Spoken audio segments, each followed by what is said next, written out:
ஹல்லேலூயா. கர்த்தருடைய பரிசுத்த நாமத்திற்கு மகிமை உண்டாவதாக. இந்த நாளிலும் ஏசப்பா நமக்கு கொடுக்கிறதான வார்த்தை யூதா புஸ்தகம் 21வது வசனம். தேவனுடைய அன்பிலே உங்களை காத்துக்கொண்டு நித்திய ஜீவனுக்கு ஏதுவாக நம்முடைய கர்த்தராகிய இயேசு கிறிஸ்துவினுடைய இரக்கத்தை பெற காத்திருங்கள். தேவனுடைய அன்பிலே உங்களை காத்துக்கொள்ளுங்கள். ஆமேன். தேவ அன்பிலே ஒரு நபர் தன்னை காத்துட்டு இருக்காங்கிறத எதை வச்சு நம்ம கண்டுகொள்ள முடியும்னா, அப்படிப்பட்ட நபர்கள், தேவ அன்பிலே தங்களை காத்துக்கொள்கிறவர்கள் உலகத்தின் காரியங்கள், உலகத்தில் உள்ள தீமையான காரியங்கள், பாவமான காரியங்கள், விக்கிரக ஆராதனை, விபச்சாரம், வேசித்தனம், காம விகாரம், அப்படிப்பட்ட காரியங்களுக்கு மற்றும் விக்கிரக ஆராதனைகள், கட்டுக்கதைகள், இப்படிப்பட்ட காரியங்களெல்லாம் இருந்து தன்னை காத்து கொள்கிறவர்களா இருப்பாங்க. அதற்கும் இவங்களுக்கும் சம்பந்தம் இருக்காது. இப்படிப்பட்ட ஒரு வாழ்க்கை வாழ்றவங்க தான் தேவ அன்பிலே தங்களை பரிபூரணமாய் காத்துக்கொள்கிற நபர்களா இருப்பார்கள். ஆமேன். இயேசு கிறிஸ்துவின் மேலுள்ள அன்புனால அவங்க இந்த உலகத்தின் ஆசபாசங்களுக்கெல்லாம் விலகி அதற்கு தங்களை ஒப்பு கொடுக்காதபடி தேவ அன்பிற்கு ஒப்பு கொடுக்கப்பட்ட ஒரு பூரணமான வாழ்க்கை வாழ்வாங்க.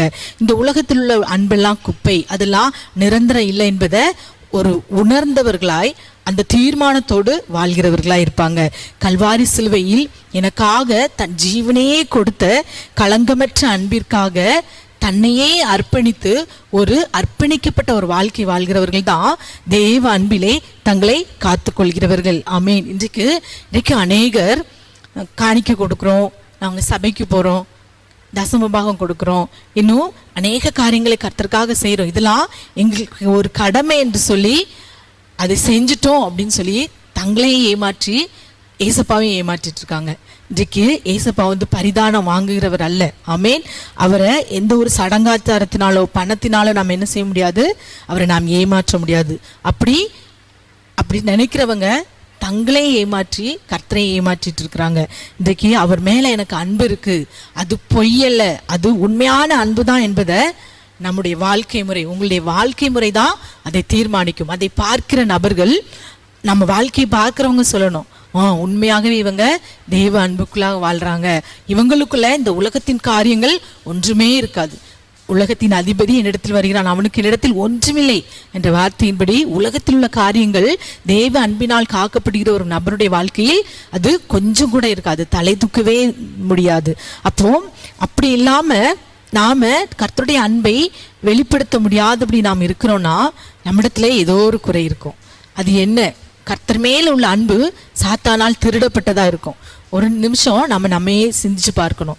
ஏன் எனக்கு கர்த்தர் மேல உள்ள அன்பு இல்லை, நான் அதை காத்துக்கொள்ளலையா என்று சொல்லி வெளிப்படுத்தல் 2:4 நான் வாசிப்போம் என்றால், நீ ஆதியில் இருந்த அன்பை நீ விட்டாய், அதை என்ன செய்யல, நீ காத்துக்கொள்ளல, அதை நீ விட்டுவிட்ட. ரட்சிக்கப்பட்ட ஆரம்ப நாட்களில் இருந்த அன்பை நீ விட்டுவிட்டாய், காத்துக்கொள்ளவில்லை என்று கர்த்தர் சொல்கிறேன். ஏன்னா உன் நடக்கைகள் சரியில்லை, உன் வாழ்க்கை முறை சரியில்லை, அது என்னை சார்ந்ததா இல்லை. ஆரம்பத்துல அது என்னை சார்ந்ததா இருந்தது, ஆனா இப்போ உன் வாழ்க்கை என்னை சார்ந்ததா இல்லை என்று ஆண்டவர் சொல்கிறார்.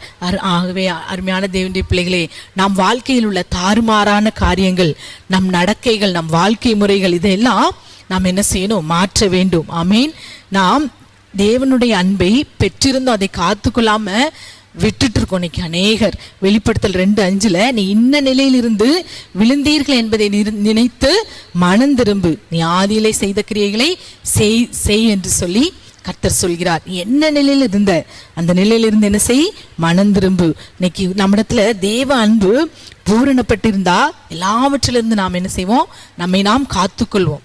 ஆகவே இன்றைக்கும் அருமையான தேவனுடைய பிள்ளைகளை நாம் நம்ம அன்பை வெளிப்படுத்துறவர்களா இருப்போம். நம் சமுதாயத்தில், வீட்டிலும், சபையிலும், நம்ம போகிற இடங்களிலும் நம்ம மூலமாய் கர்த்தருடைய அன்பு வெளிப்படும். ஆனால் இன்றைக்கு நாம் மற்றவர்களை நாம் நேசிக்க முடியாதபடி நாம் இருக்கிறோம்னா அதற்கு காரணம் நம் கர்த்தருடைய அன்பிலிருந்து நாம் வெகு தூரம் சென்று விட்டோம் என்று அர்த்தம். ஆகவே இன்றைக்கும் நாம் தேவ அன்பிற்குள்ளே நாம் என்ன செய்வோம், மறுபடியும் நம்மை நாம் கொண்டு வருவோம், மறுபடியும் நாம் தேவ அன்பிலே நாம் நம்மை காத்துக்கொள்வோம். ஆகவே இன்றைக்கும் நம்ம தேவ அன்பில நிலைத்திருப்போம் என்றால் நிலைத்திருக்கணும். அதே போல தேவ அன்பை நாம் காத்துக்கொள்ள வேண்டும். தேவ அன்பிற்கு நம்மை அர்ப்பணிக்கணும். தேவனை ஆவியோடு உண்மையோடு நம்ம ஆராதிக்கணும். அவருக்காக நாம் எல்லாவற்றையும் செய்யணும். அப்போது கர்த்தர் நம்மை ஆசீர்வதித்து பெருக பண்ணுவார். ஆமீன்.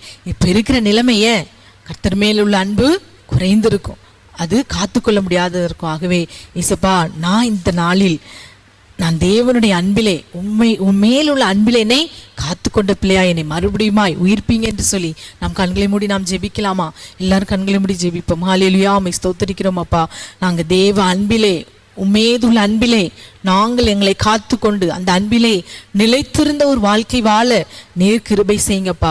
இயேசுவே உம்மை ஸ்தோத்திரிக்கிறோம். உம்மேதுள்ள அன்பை நாங்கள் பூரணப்படுத்தாதபடி, இந்த பூரணமான அன்பிற்குள் வர முடியாதபடி, அதை அப்பா காத்துக்கொள்ள முடியாதபடி இருக்கிற எல்லா சாத்தானின் கிரியைகள் அழிக்கப்படட்டும் அப்பா. அந்த அன்பிலிருந்து எங்களை தூர பிரிக்கிற பிசாசின் கிரியைகள், உம்மிடத்திலிருந்து எங்களை பிரிக்கிற எல்லா பிசாசின் கிரியைகள் இந்த நாளில் முற்றிலுமாய் அழிக்கப்படட்டும் தகப்பனே. அப்பா உம்மை ஸ்தோத்திரிக்கிறோம். இந்த நாளிலும் உம்முடைய அன்பிற்குள்ளாய் எங்களை மறுபடியும் கொண்டு வாங்க.